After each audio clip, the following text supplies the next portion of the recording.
Good to see you back at the Ramen Spot. Dragon's Dogma 2 has made its way into my gaming backlog and it's not even out yet. How? Well, if you've seen our last video, then you probably have a good idea.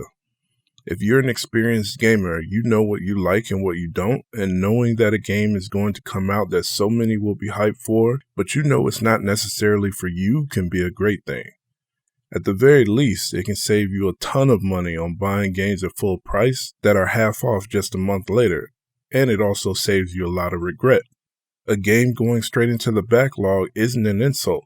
If the game has you excited and you can't go one day with it being out and you not being able to play it, then by all means, buy it on day one. I mean, these days, most of the big game releases know that the allure of getting your hands on the game early is so powerful that if they charge you just to be able to power the game up 3 days early, gamers will gladly pay it. But if you know that you aren't that hyped for it, or some of the game looks good to you, but other stuff in there you're not sure about, or, you just can't afford buying a new full-price game every week, then it's okay to wait for that price to come down. That game isn't going anywhere. As a matter of fact, with the way patching and updating works now as compared to several hardware generations ago, you're almost guaranteed a better game if you wait for a while before trying it. But that's a discussion for another day with its own good and bad to go along with it. I could name games that have come out recently that I bought day one and should have waited on, such as Diablo 4, where I could have played it in a much better state and for much less money if I had waited. Or I could name games that I will be waiting on because something about them leads me to know that I don't need to play them right away.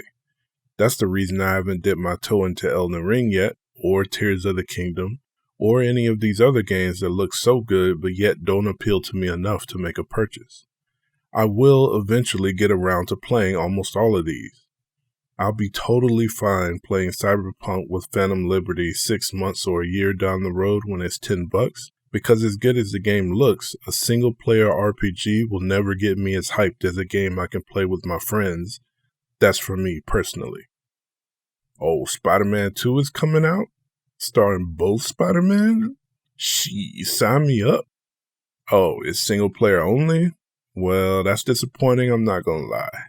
I'll play it, but my hype is definitely in a different place. I'm in no rush. I know one of the things that has led some people to not even give Baldur's Gate 3 a chance was its turn-based combat.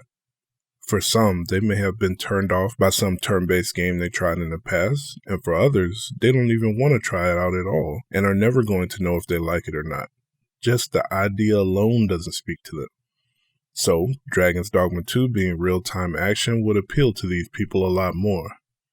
On top of this, the game is a traditional fantasy adventure in the sense that you gather a party to team up with on your travels, and this series is known for the depth of customization that you can delve into when creating these companions and instructing them on what role you want them to play and what you want them to do.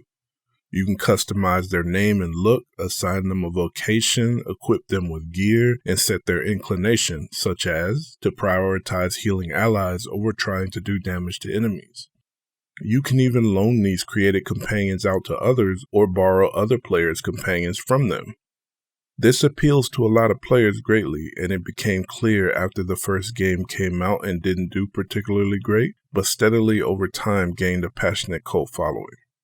But for me, especially having played Divinity Original Sin 2 recently, and being in the midst of playing Baldur's Gate 3 both in full 4-player co-op from beginning to end, going from having your adventuring party be real people, real friends that think for themselves and always find a way to surprise you, for me, the prospect of going back to having AI-controlled party members is not ideal, no matter how well done the customization is.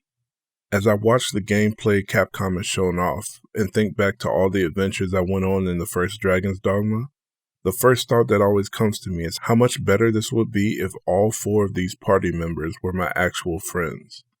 I do want to be clear that I'm not saying Capcom needs to make this game multiplayer.